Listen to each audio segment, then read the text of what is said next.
ओम बिरला लोकसभा के स्पीकर चुने गए हैं। प्रोटेम स्पीकर भर्तृहरि मेहताब ने ध्वनि मत से उन्हें विजयी घोषित कर दिया।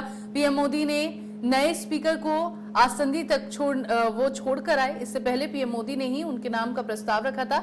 आपको बता दें कि कांग्रेस ने डिप्टी स्पीकर पद की मांग की थी। इसका जवाब नहीं मिलने पर विपक्ष की ओर से स्पीकर के लिए अपनी ओर से उम्मीदवार उतारा गया, जिसके बाद आज सदन में स्पीकर के लिए चुनाव हुआ और उस चुनाव में सबसे पहले प्रधानमंत्री मोदी की ओर से एनडीए की तरफ से ओम बिरला के नाम का प्रस्ताव रखा गया।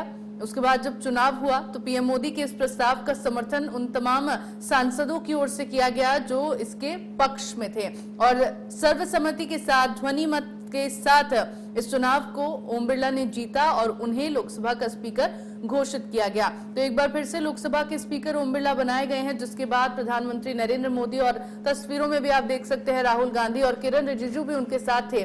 सभी आसंदी तक ओम बिरला को लेकर गए और वहां उनकी कुर्सी भर्तृहरि मेहताब ने उन्हें सौंपी। आदरणीय अध्यक्ष महोदय,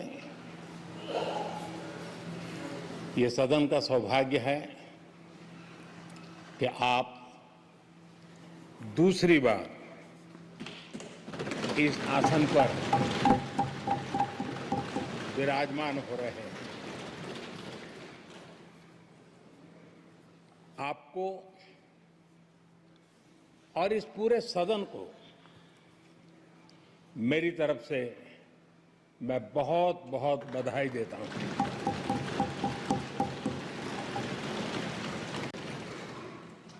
आदरणीय अध्यक्ष जी, मेरी तरफ से आपको शुभकामनाएं हैं, लेकिन इस पूरे सदन की तरफ से भी आपको अनेक अनेक शुभकामनाएं। अमृत काल के इस महत्वपूर्ण कालखंड में दूसरी बार इस पद पर विराजमान होना बहुत बड़ा दायित्व आपको मिला है और आपका 5 वर्ष का अनुभव और आपके साथ हम लोगों का 5 साल का अनुभव, हम सबका विश्वास है कि आप आने वाले 5 साल हम सबका मार्गदर्शन भी करेंगे और देश की आशा अपेक्षाएं पूर्ण करने के लिए ये सदन अपना दायित्व निभाने में आपकी बहुत बड़ी भूमिका रहेगी। आदरणीय अध्यक्ष जी, हमारे शास्त्रों में कहा गया है कि विनम्र और व्यवहार कुशल व्यक्ति सफल सहज रूप से होता है और आपको तो उसके साथ साथ एक मीठी मीठी मुस्कान भी मिली हुई है। आपके चेहरे को ये मीठी मीठी मुस्कान पूरे सदन को भी प्रसन्न रखती है। मुझे विश्वास है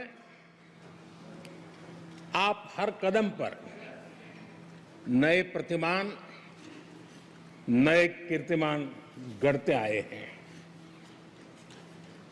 18वीं लोकसभा में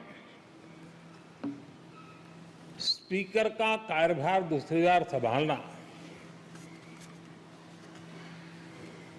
ये अपने आप में एक बड़ा नया रिकॉर्ड बनते हम देख रहे हैं। श्री बलराम जाखड़ जी वो पहले ऐसे अध्यक्ष थे जिन्होंने 5 साल कार्यकाल पूरा करके फिर दोबारा उनको स्पीकर बनने का अवसर मिला था। उसके बाद आप हैं जिन्हें 5 साल पूर्ण करने के बाद दोबारा इस पद पर आसीन होने। I'd like to congratulate you for your successful election for the second time that you have been elected.